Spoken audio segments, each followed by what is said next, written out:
बिस्मिल्लाहिर्रहमानिर्रहीम।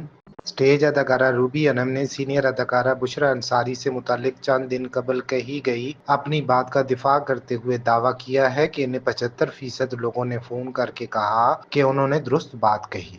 रूबी अनम ने चंद दिन कबल एक पॉडकास्ट में बुशरा अंसारी से मुतालिक नामुनासिब बात कही थी, जिस पर शोबिस शख्सियात ने भी इन्हें आड़े हाथों लिया था। रूबी अनम ने कहा था कि बुशरा अंसारी इनकी पसंदीदा हैं, वो इन्हें बहुत पसंद करती हैं, लेकिन अगर वो ये कहें तो झूठ नहीं होगा कि इस उम्र में इन्हें आराम करना चाहिए। उन्होंने मजीद कहा था कि बुशरा के व्लॉग्स इन पर सूट नहीं करते और इन्हें अल्लाह से डरना चाहिए कि वो इस उम्र में भी काम कर रही हैं, क्योंकि वो हमारी माओं से भी बड़ी हैं। इनके बयान पर बुशरा अंसारी ने वाज़ेह अंदाज में ताहाल कोई रद्द अमल नहीं दिया, ताहम अब एक बार फिर रूबी अनम ने ही बयान दे दिया। रूबी अनम ने अपने नए बयान में बुशरा अंसारी का नाम लिए बगैर कहा कि इन्हें इन अफराद ने भी फ़ोन किए जो कि सीनियर अदाकारा के मद्दाह हैं, और तमाम अफराद ने इन्हें कहा कि आपने सही बात की।